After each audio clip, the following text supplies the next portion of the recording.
Listo, partimos entonces con la clase del día de hoy. Lo que me interesa contarles del día de hoy, y ojalá que lo cubramos completamente, es lo que tiene que ver con el diseño y comportamiento de las bases de columna, ¿cierto? Algo ya hemos dicho en las clases, pero la idea es que se formalice esto con lo que miremos hoy día. Entonces partamos. Bases de columna para estructuras de acero comunes. No va a parecer nada demasiado raro. Todo esto es relativamente común, ¿ya? Nada extraño. Bueno, las bases de columna más comunes, ¿cierto? Son estas dos que les estoy mostrando acá. Tenemos bases de columna que entendemos que tienen una rigidez alta al giro y por lo tanto pueden resistir momento y por lo tanto se usan en bases empotradas.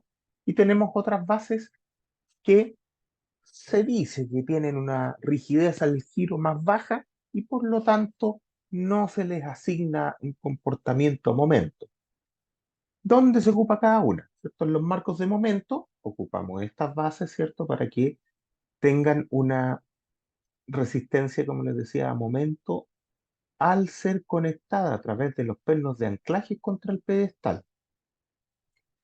Alguien dirá, mira, en realidad estas dos se parecen mucho. ¿Por qué uno dice que esta puede resistir momento y esta no? Bueno, en realidad ambas resisten momento. ¿Cuál es la diferencia? Que esta, al tener los pernos por fuera, tiene un brazo más grande, ¿cierto? ¿Dónde se va a producir el giro? Probablemente en torno a un punto cercano al borde de la placa base. Entonces, si el brazo de este perno es tan grande, claro, para giros pequeños esto ya va a estar desarrollando un momento importante, ¿ya? Ahora, para esta otra, ¿cierto? El brazo que tienen los pernos respecto a los potenciales puntos de giro es pequeño. Como el brazo es pequeño, necesitaría un giro notablemente mayor para poder tomar momento o para poder generar un momento. Y entonces, ¿a qué nos conduce eso? A que si yo tengo marcos arrastrados, ¿cierto? Arrastrados concéntricos, donde yo no necesito empotrar, voy a usar este tipo de apoyo simple y en líneas generales no va a tomar momento por un tema de compatibilidad geométrica, ¿cierto? Porque no espero que se generen giros en las bases, ni mucho menos giros importantes que puedan generar que esto tome momento. ¿Qué es lo que sí se va a generar? Se va a generar tracción axial. Y dado la forma en que estos anclajes se encuentran definidos, los pernos de anclaje son el único dispositivo que toma tracción, ¿ya? Estos anclajes se componen de varias cosas, ¿cierto? La placa base, que es la última placa de abajo que hace contacto con el hormigón armado, en este caso el grout, ¿cierto? Que está entre el hormigón armado, entre el tope concreto y el tope de acero interior de la placa base, ¿ya? Pero hace contacto ahí. Bien, tenemos la placa de silla. La placa de silla es donde se apoyan los pernos. Esta placa es la que realmente resiste la tracción de los pernos, ¿ya? Y tenemos un atiesador de placa de silla que hace que esa placa disminuya un poco su espesor. ¿Qué cosas son importantes acá? Tenemos los pernos que resisten solo tracción. Tenemos esta silla. Esta silla no es un detallamiento que sea ampliamente usado en todo el mundo. La silla es un detallamiento que es particularmente chileno en el modo en que se usa. ¿Cómo se entiende aquí la silla? La idea es que los pernos de anclaje sean un fusible que pueda experimentar deformaciones inelásticas durante eventos sísmicos severos, ¿ya? De esa forma, el estiramiento del perno podría disipar energía por el mecanismo de fluencia y con eso proteger un poco más a la superestructura, ¿ya? Todo eso desde la escuela de la observación. Todavía no tenemos resultados tan claros de que eso sea así y de cuánto es el aporte real que podría generar un anclaje dúctil en la disipación de energía completa de la superestructura, ¿ya? Por lo tanto, eso entendamos que es una práctica que se hace. Mucha gente dice que depende de eso el buen comportamiento de la estructura chilena, pero la verdad es que números todavía nos faltan un poquito. Lo que ustedes ven acá abajo es la llave de corte. La llave de corte en general es un dispositivo, ¿cierto? Aquí en Chile usamos mucho la cruz, ¿cierto? Esto sería una cruz de dos placas. La idea es que este elemento, ¿cierto?, se mete en el hormigón y traba el deslizamiento lateral de todo este anclaje, ¿cierto? Esta es la llave de corte. Es raro que encuentren otra cosa. Aquí en Chile usamos puras cruces o si no, una sola placa. Pero es raro encontrar otras cosas. Afuera, normalmente uno encuentra aquí embebido un perfil, un tubo, un cajón, una doble T, una cosa de ese tipo. Pero acá en Chile somos un poquito más quisquillosos con ese asunto. Bien, sigamos avanzando. Bueno, aquí les vuelvo a contar lo mismo, así que no me voy a meter en el detalle. Cuando uno mira detallamientos de anclajes de este tipo, que son más extranjeros, se puede encontrar con este tipo de cosas, ¿cierto? Insisto, la silla es una cosa mucho más chilena que internacional, pero uno la puede encontrar en otros lados. Por ejemplo, esta es una silla que no es chilena y tiene esta diferencia. Si se fijan aquí, los atizadores no llegan hasta la placa base. Eso es una práctica relativamente antigua. Tanto en Chile como afuera hoy día sabemos que no tiene mucho sentido el hecho de no hacer llegar los atizadores hasta la placa base. Así que para efectos prácticos, los atizadores llegan hasta la placa base y listo. Aquí, por ejemplo, no tiene atizador al medio. No es un pecado tan grande porque ese atizador básicamente firma la placa de silla. Podría ser que estos pernos estén sometidos a tracciones que no son muy grandes y a lo mejor el atizador del medio no fue necesario. En el detallamiento de anclajes chilenos, eso nunca va a ser así. Nuestros anclajes siempre van a tener atizadores a ambos lados de los pernos. Con ambos lados me refiero a que normalmente va a haber uno entre medio, ¿ya? Y nuestras placas de silla van a tener espesores grandes, muy comparables o incluso a veces mayores que la placa base. ¿Por qué podría ser eso? Y como les decía, en Chile nosotros lo que queremos es que los pernos de anclaje fluyan en tracción. Por lo tanto, voy a tener que poner una placa de silla que tenga la capacidad, al trabajar en flexión, por la carga que le da el perno aquí, ¿cierto? No falle. Y para eso voy a necesitar espesores grandes, ¿ya? Entonces, estas sillas en Chile van a ser grandes. Aquí es una plancha chiquitita, comparable con los atizadores, por lo tanto, esto no es un anclaje dúctil como nosotros lo conocemos acá en Chile. Podrá ser un anclaje suficiente para el caso que se está ocupando, pero no necesariamente es un anclaje dúctil. Bien, diseño tradicional, elástico. ¿Cómo se han diseñado estos anclajes durante la mayor parte del tiempo? Después les voy a cambiar, ¿cierto?, un poco este asunto, porque hoy día se usan criterios más plásticos que elásticos. Pero miremos primero el, eh, el diseño elástico. Para una placa base en compresión pura, ¿cierto? ¿Qué dice uno? Bueno, esto es fácil porque si tengo un elemento columna que tiene una placa base abajo, uno dice, bueno, ¿cuál será la reacción en el hormigón? Fácil, será la compresión dividida en todo el área y con eso voy a tener una tensión media de contacto. Si el hormigón la soporta, estamos perfectos y si no, necesito una placa más grande para que disipe la carga en un área mayor. Listo, como que es fácil. ¿Cuál es el asunto? Que yo en esta placa base necesito rigidez, porque en la medida que la placa base sea rígida, va a poder repartir efectivamente la carga de manera relativamente uniforme. Si esta placa es flexible, bueno, entonces no me sirve para nada porque todas las cargas se van a concentrar debajo de las alas y el alma de lo que haga contacto, ¿ya? Por lo tanto, aquí, primer asunto, la placa base tiene que ser rígida. Rígido en una placa que trabaja flexural es análogo a decir de espesor importante, ¿ya? Por lo tanto, las placas base van a tender a tener espesores que no son bajitos, no vamos a tener placas base de 8 milímetros, a lo mejor puede ser de 10, pero las placas más base más chicas son como de 12 milímetros, llegando hasta 50 milímetros de espesor, que no es tan común, pero por ahí se mueven las cosas, ¿ya? Bien, ¿qué es lo que nos dice aquí la guía de la ISC, la guía número uno?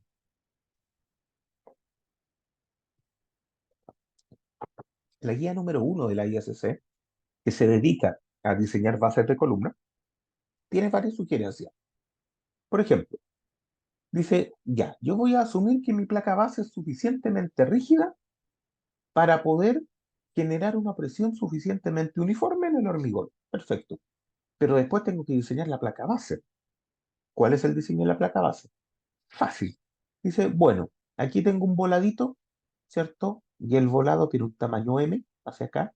Aquí tengo otro voladito y este voladito tiene un tamaño N. Y aquí adentro también tengo una losa que podría fallar como una losa apoyada en tres de sus partes, tres de sus lados. Entonces yo tendré que ver cuál es el sector de esta placa base que está controlando el diseño. Las ecuaciones aquí no son el tema, son el concepto, las cosas importantes. Por lo tanto, aquí no me voy a ir mucho en el detalle de las ecuaciones. Van a estar de todas maneras aquí en esta presentación. ¿Qué nos dice acá? Dice, bueno, el momento, ¿cierto? El momento que se va a generar en estas líneas va a ser el FP, que es la tensión, por L cuadrado medio. Ahí tengo el momento en ese borde. Entonces, básicamente lo que dice este procedimiento es que usted elija un L que sea el máximo entre el M, el N y esto de acá. Esto es una suerte de volado equivalente en la sección interior de la losa, ¿ya? Entonces, ocupando este criterio, usted va a poder definir cuál es el momento que está solicitando esta placa base y va a poder entregar el espesor que requiera. ¿Cuál es el espesor? En términos antiguos, y esto ha cambiado re poco. Yo lo que necesito es que, antes, ¿cierto?, que la tensión admisible sea mayor que la tensión de trabajo. Bueno, ¿cuál es la tensión de trabajo flexural? Si nosotros estamos pensando en criterios elásticos antiguos, vamos a llegar a que la tensión es el momento dividido en el W. ¿Cuál es el W? Básicamente es T cuadrado C. Esto va a cambiar más adelante, porque más adelante no vamos a usar el W, sino que vamos a usar el Z directamente, porque hay un criterio que cambió. Y si usamos el Z, entonces aquí va a salir un T cuadrado cuartos. ¿Ya? Pero eso lo vamos a ver más adelante.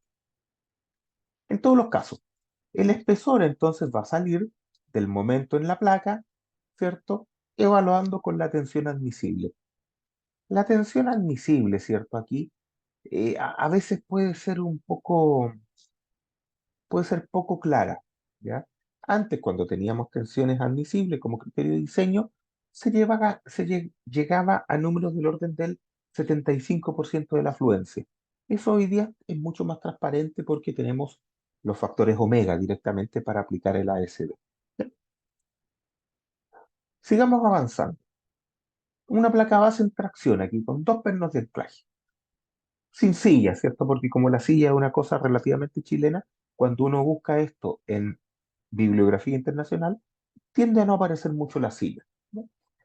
Bien, ¿qué dice esto? Dice, el espesor de la placa base tiene que ser mayor que esto de acá.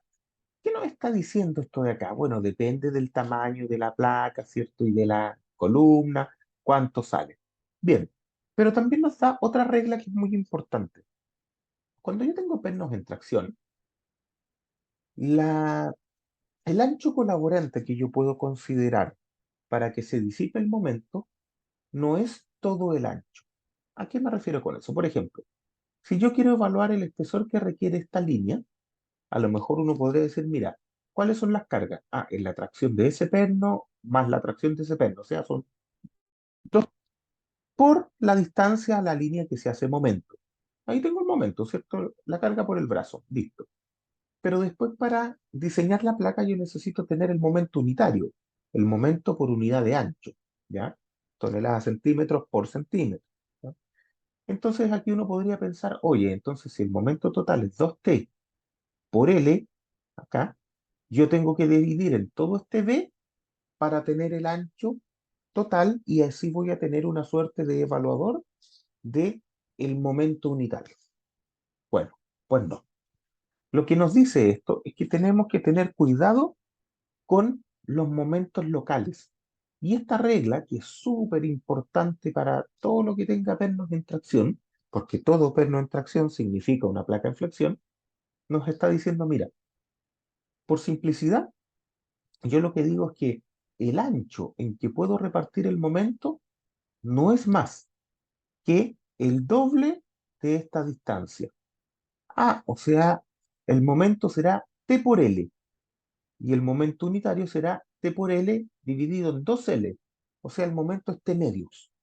El momento unitario máximo que puede generar cualquier carga puntual va a ser T medios, ¿cierto? tonelada centímetro dividido por centímetro, por eso quedan unidades de carga. Y con eso yo ya tengo un estimador máximo de momento en cualquier plancha. Y eso es tremendamente potente porque me sirve para un montón de casos extraños, ¿ya?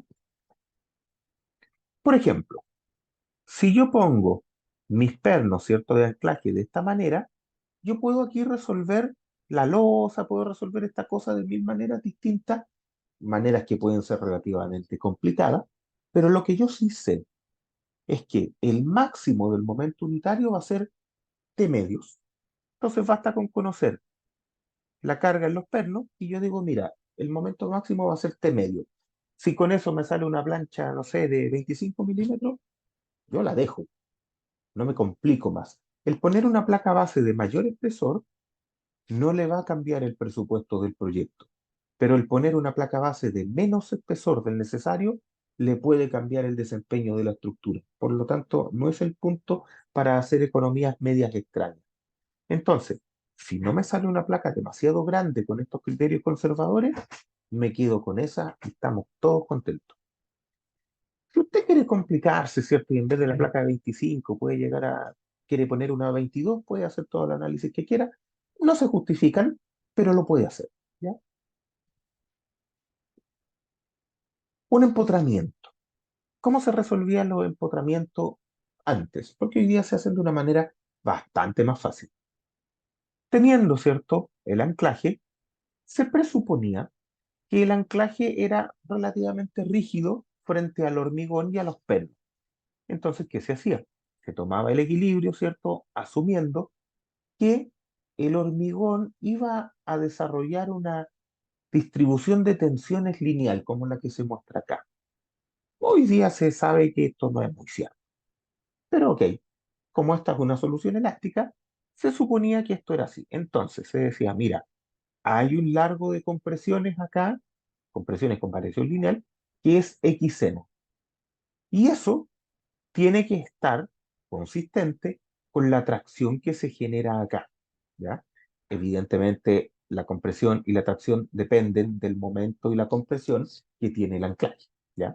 Bueno, con esto se planteaba el equilibrio, y el equilibrio de esto, que es bastante fácil, conducía a una solución que para momentos grandes, ¿cierto? Em, Genera una ecuación cúbica. Y las ecuaciones cúbicas a veces son difíciles de resolver, pero no en este caso, porque en este caso usted sabe más o menos dónde está el eje neutro. Usted sabe que el eje neutro no va a subir del D, por ejemplo. Entonces le sirve la solución que esté para acá. ¿Sí? Bueno, pero eso es matemática, da lo mismo. El punto es que se resuelve la ecuación cúbica y con eso usted tiene tanto el aplastamiento en el hormigón como la tracción en los pernos. Ojo con esto, yo estoy resolviendo esta cosa como si fuera plana, pero no tiene por qué serlo. Entonces lo que yo voy a encontrar aquí es un FC por V, por todo el ancho de la plancha, ¿cierto? Y lo que yo voy a tener acá es la tracción total en todos los pernos. Si yo tengo 5 pernos, entonces, bueno, la tracción que yo encuentre la tendré que dividir en 5 y ahí voy a tener la tracción en cada perno. ¿Cómo son las ecuaciones de? Básicamente el equilibrio cúbico es este. Cada una de esas constantes están definidas acá. Usted resuelve esta ecuación cúbica y tiene todo, ¿ya? No es fácil, perdón, no es difícil de resolver, así que no nos vamos a complicar en eso. Además que hoy por hoy están en desuso, ¿ya? Bueno, teniendo el problema resuelto, usted puede evaluar el F sub 6 y el F sub S, que son las tensiones en el hormigón y la tensión en los aceros de los pernos. Y con eso diseña esta cosa, a ver si le funciona o no. Desde ya, para generar el equilibrio, para poder resolver el equilibrio, usted tiene que suponer que tiene unos pernos, ¿ya? Tiene que tener un área de pernos. Por lo tanto, aquí, como en todos nuestros casos, vamos a necesitar primero suponer una condición de solución y a partir de eso verificarla. Cuando tenemos momentos pequeños, ¿qué pasa? Que la resultante, ¿cierto?, de compresiones, miremoslo por arriba nomás. Si tenemos un momento pequeño, básicamente va a ser como si la compresión se me moviera. donde desde el eje, un poquito hacia allá y un poquito hacia acá. Denme un segundito.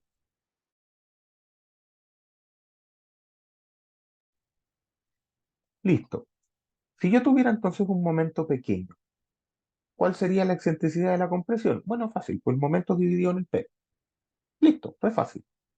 Si esa resultante cae dentro de la placa base, básicamente uno dice, oye, no necesito los pernos no se traccionan. Ya. Pero si esa resultante cae fuera de la placa base, que es lo que casi siempre pasa, porque tenemos momentos grandes, entonces los pernos sí empiezan a trabajar. Y ese es el caso que a nosotros siempre nos interesa. ¿Ya? Bien, perdón, solo por completar la idea, lo encontré un poco evidente, pero lo voy a transparentar. ¿Cuál sería entonces el momento para diseñar la placa?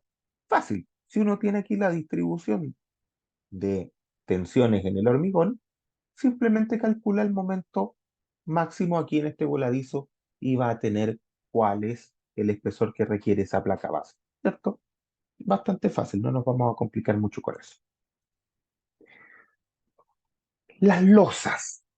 ¿Qué losas dirán ustedes?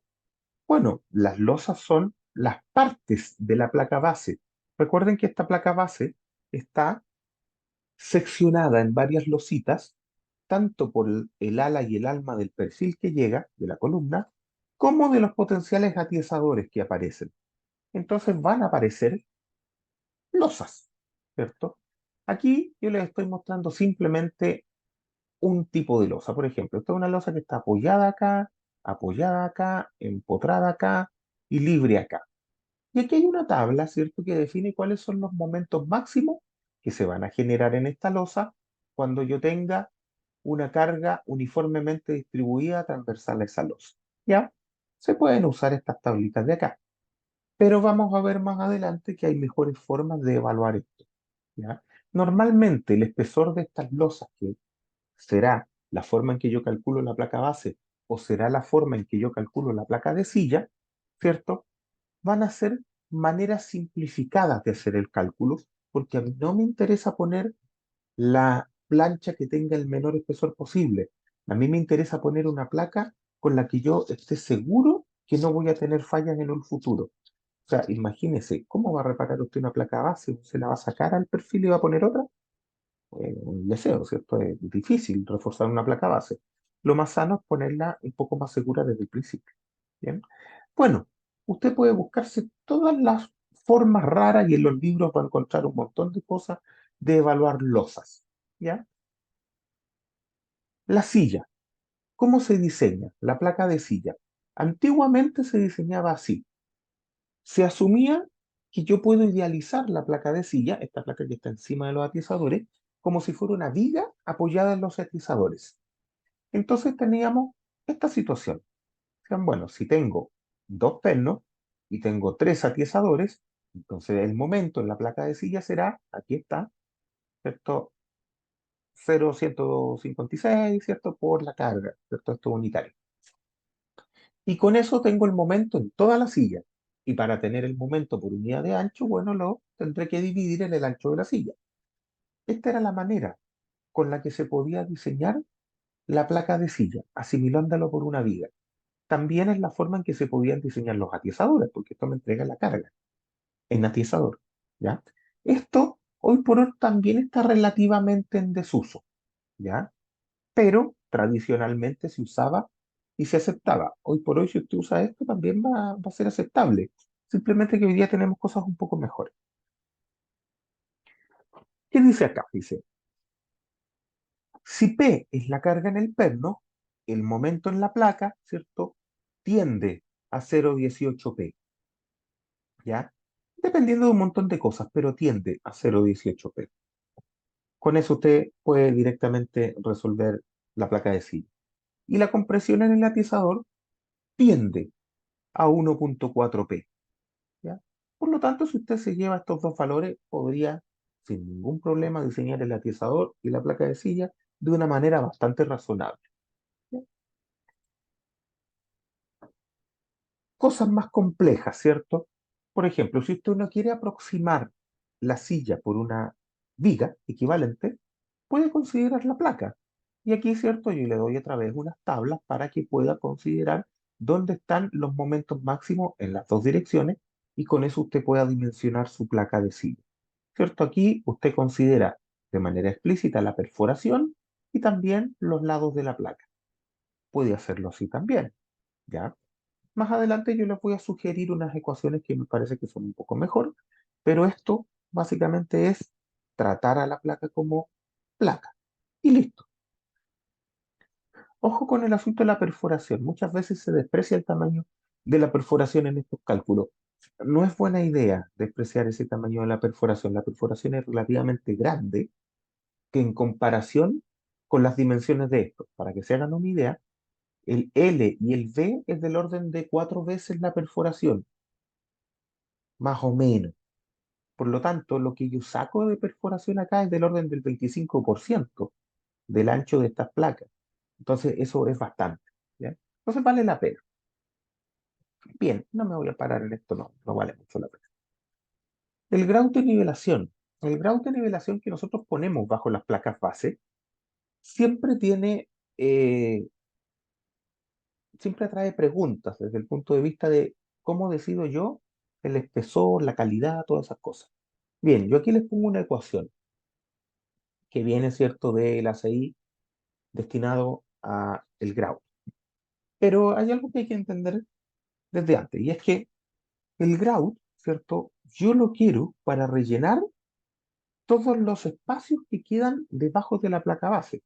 ¿A qué me refiero con eso? Yo llego con mi columna, la presento en terreno para montarla, queda levantada respecto al tope de concreto del pedestal, ¿cierto?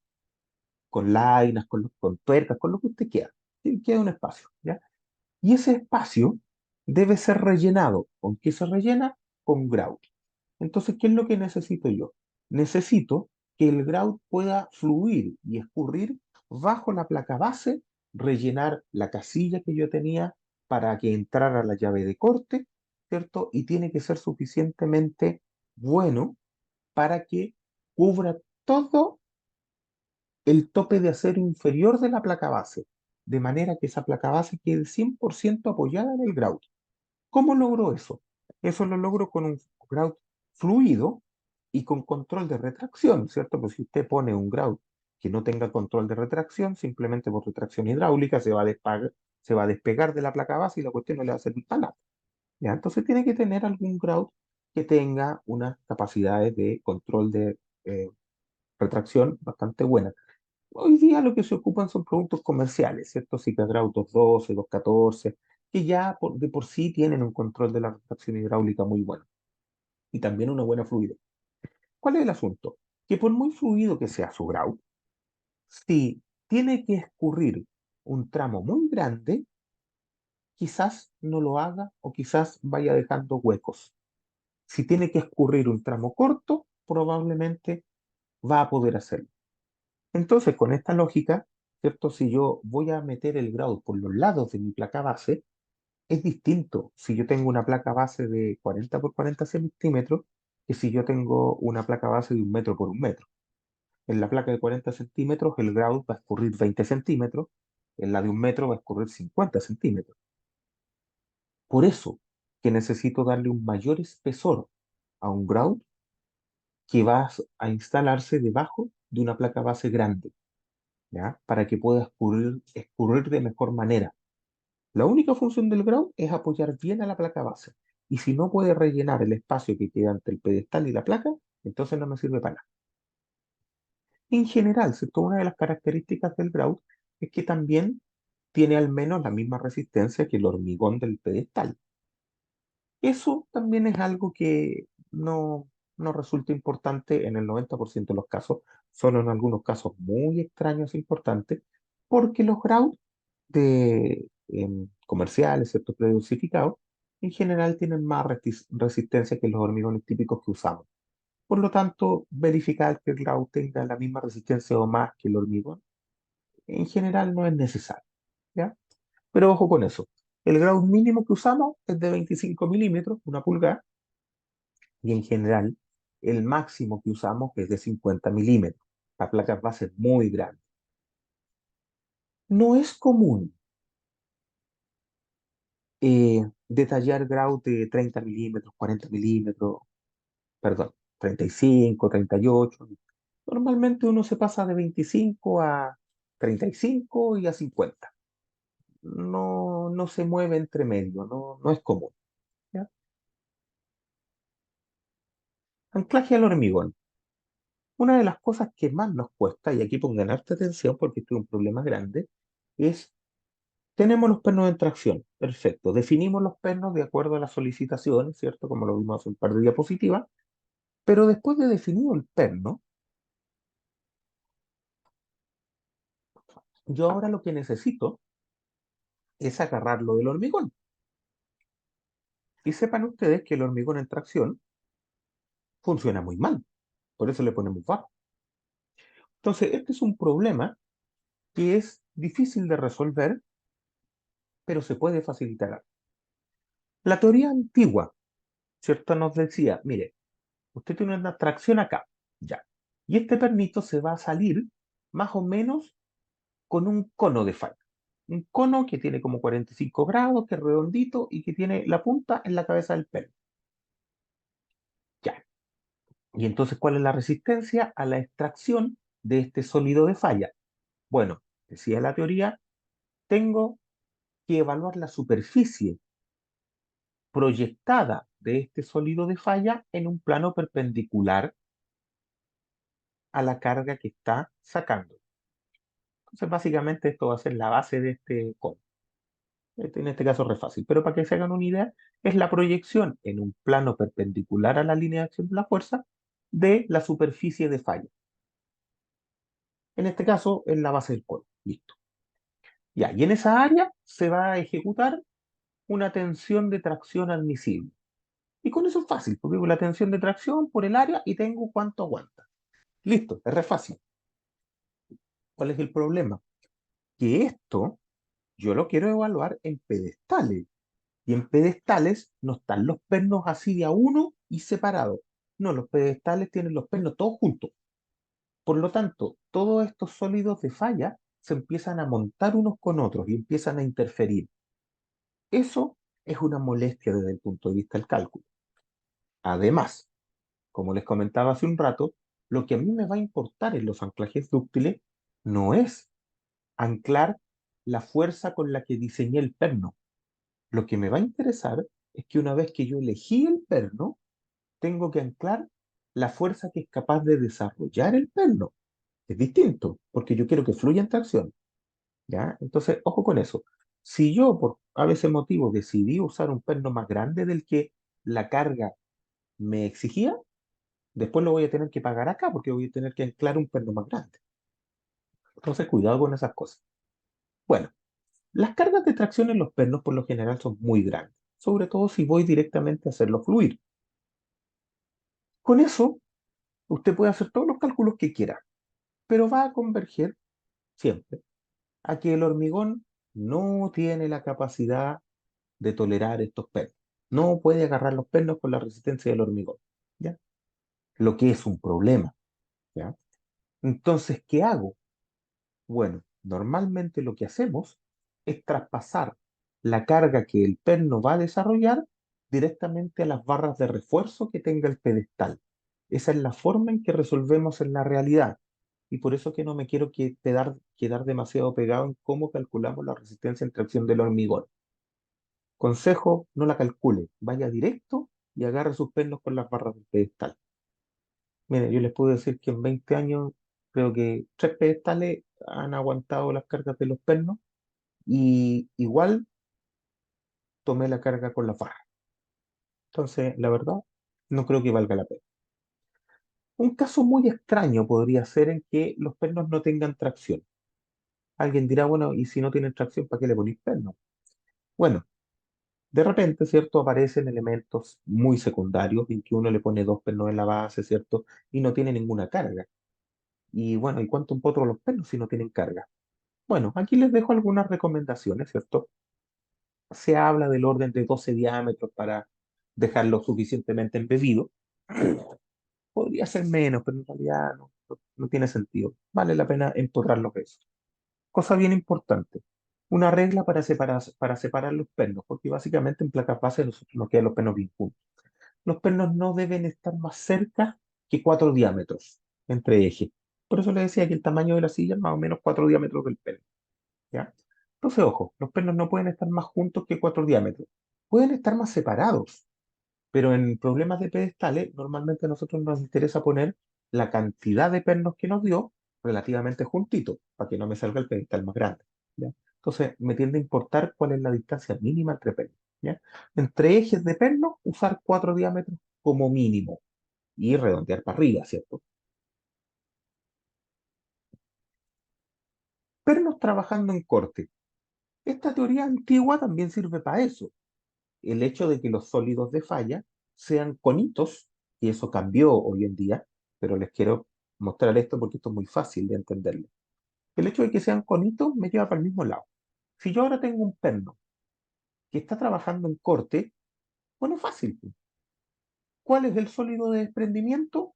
Tremendamente fácil. Será, si yo empujo para allá, será el conito que se forma para allá. Ah, ya, pero aquí se me acaba el hormigón. Ya, entonces será la mitad del cono. Bueno, y si esto lo miro de frente, vería algo más o menos así. Claro, aquí ustedes se dan cuenta que la distancia al borde hizo que yo perdiera un pedacito del área que podría ocupar. No importa, yo tengo que calcular el área que realmente tengo y en esa área voy a hacer actuar la tensión admisible que les acabo de mencionar. Y con eso veo si esto aguanta o no. En general, esto funciona para cargas pequeñas, no funciona para cargas grandes, ¿ya? Por eso cuando las cargas son relativamente grandes nos pasamos a la llave de corte y esa va en el eje. Claro, porque si ustedes piensan en un pedestal empotrado, estos pernos van a estar relativamente cerca de los bordes. Por lo tanto, tomar corte no los va a hacer funcionar muy bien, ¿ya? Como regla general, y hoy día es bastante reconocido porque está en la norma, cuando estamos trabajando en método ASD, si el corte en la base de la columna supera las 5 toneladas, ya tengo que usar llave de corte. Para cortes menores lo puedo tomar con los pernos, ¿ya?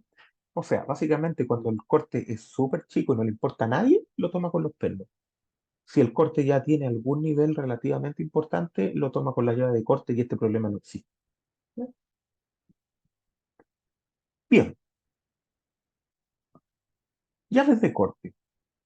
Y esto es importante porque esta teoría es la antigua, pero tampoco cambió con los criterios nuevos. Entonces esto es así.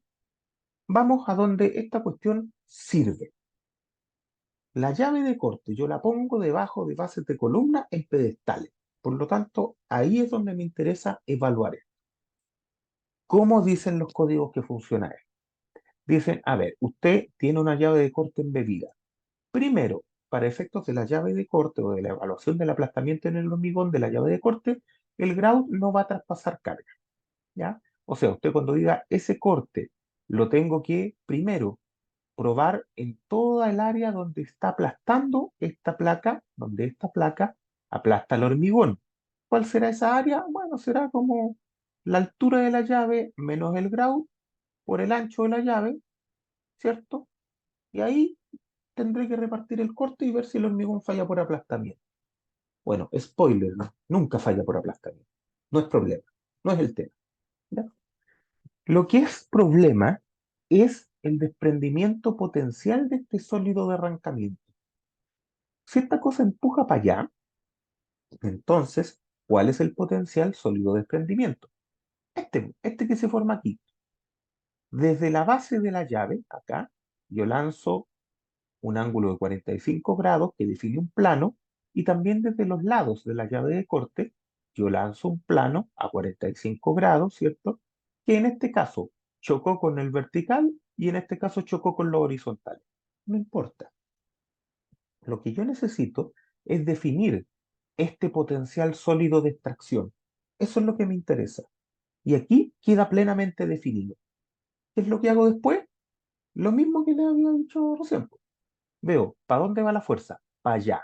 ¿Cuál es la proyección de este sólido de falla en un plano perpendicular a la línea de acción de la fuerza?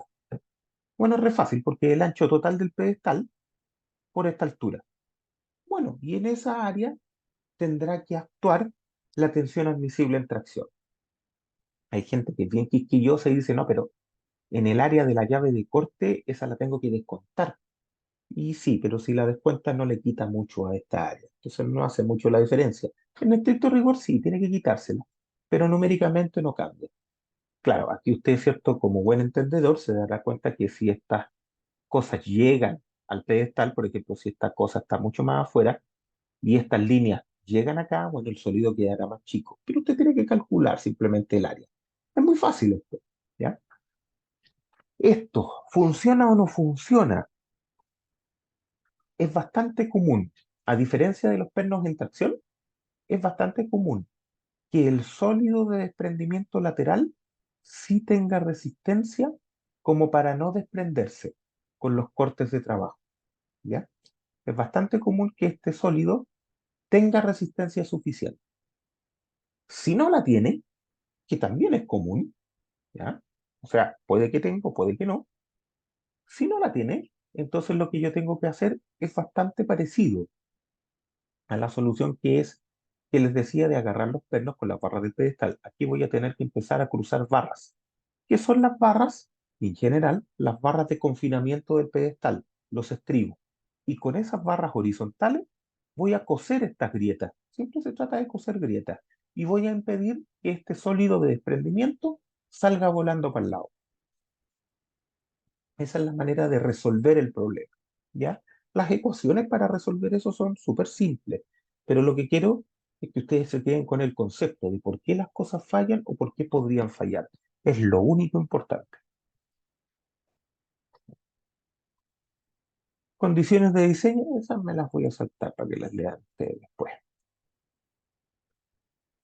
Bueno, este es el mismo mono, así que no me voy a extender demasiado en esto. ¿Qué es lo que digo acá? De una manera muy simple y yéndonos a las ecuaciones elásticas, lo que dice es ¿cuál es la carga, el FP, de aplastamiento que genera la llave de corte en el hormigón? En el hormigón que está en contacto con la llave de corte. Básicamente es el corte que va allá, dividido por el área. Listo. Y eso tiene que ser menor que una tensión admisible. Ese, esa tensión de aplastamiento genera que en la llave de corte transversal, ¿cierto? Se produzca una flexión. ¿Ya? La flexión se evalúa de manera conservadora, como es así. Se asume que la placa es suficientemente rígida como para que tenga una distribución de tensiones uniforme contra el hormigón, muy parecido a la placa base. Y entonces, la flexión máxima que puede llegar a tener esta placa, si uno hace análisis elástico, está acá. Si la placa es cuadrada, o sea, esta altura y el ancho es exactamente el mismo, el momento plástico máximo es 0,12 B. Otra vez le dan tonelada. Claro, tonelada centímetro partido por centímetro porque es momento unitario. Ahora, si estas planchas no son cuadradas, esto tiende a un máximo que es de 0,16 B. En general, uno hace la altura de la llave de corte igual al ancho para que esto trabaje esencialmente en corte y no tenga la posibilidad, ¿cierto? Si esto es muy alto, va a tener la posibilidad de trabajar como un perfil en voladizo y puede traer problemas. Entonces es muy raro que uno elija usar llaves de corte más altas que anchas. A veces lo que sí se hace es usar llaves de corte más anchas que altas. Eso sí, pero no más altas que anchas. ¿Ya? Bueno, con esto de todas maneras tiene el momento plástico, perdón, el momento de placa máximo que se puede generar y con eso puede calcular el espesor de la llave de corte. También es fácil. Si no resulta, si esta cuestión, ¿cierto? Yo empujo para el lado y en realidad el sólido de falla no tiene suficiente resistencia, soné. El hormigón no resiste.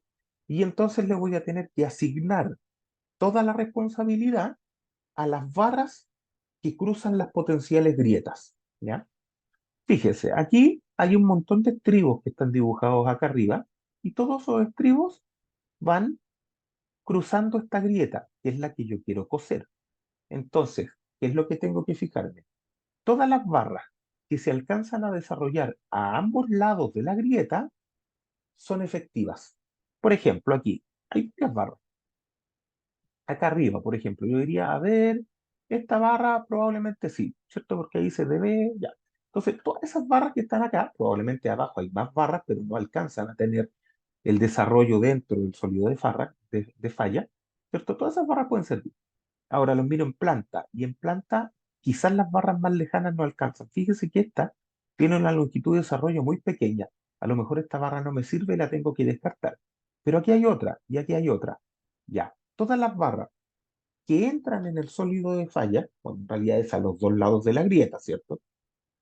Todas las que se pueden desarrollar al interior del sólido de falla, esas me van a dar resistencia. ¿Y cuál es la resistencia? Pensemos en el RFD, ¿cierto? Tenemos el VU, bueno, la resistencia entonces de las barras a la extracción de este sólido será la fluencia nominal de las barras por el área de las barras y por el phi que corresponde a barra de extracción, que es 0,9. ¿Ya? Y con eso lo compararé con BB sub U y veo. Ojo, importante, si el hormigón ya no me sirvió, entonces la resistencia a la extracción de este sólido no es la suma del hormigón con las barras, es solo la de las barras. ¿Ya? Cuidado con eso. Cuando pasa que el hormigón no es capaz de tomar esta carga, la verdad es que tampoco es que cueste tanto afirmar este sólido de falla, este sólido de arrancamiento con barra. La verdad es que es fácil poner barras, no tiende a ser un problema complejo. Cuando el sólido de falla cumple sin necesidad de las barras, de todas maneras se acostumbra a poner hartas barritas de estribos de confinamiento en esta zona. De todas maneras se hace.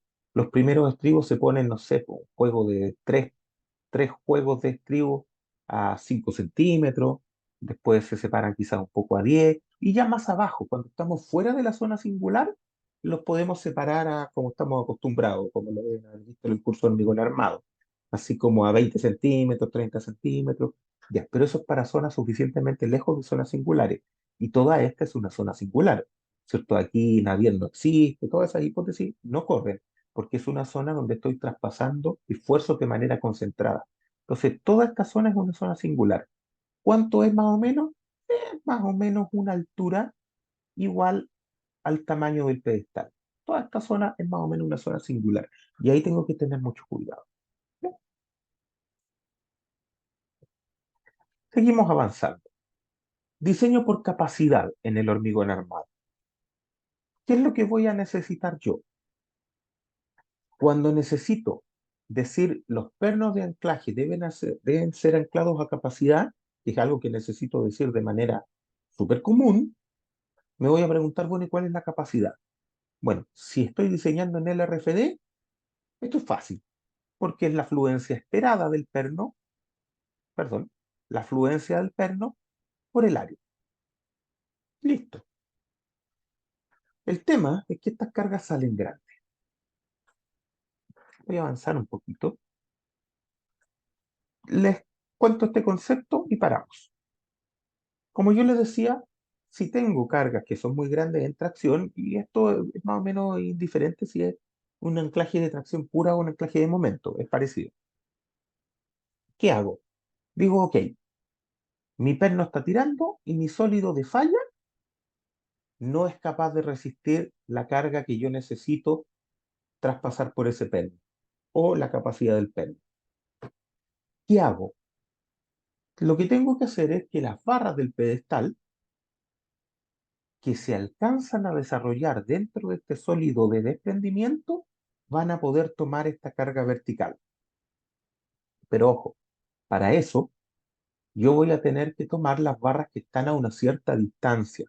Si la barra está demasiado lejos, no va a poder trabajar para este fin. Ahora, en la práctica, en un pedestal, nada está demasiado lejos, ¿ya? Pero para que tengan una idea, ¿qué le llamamos lejos?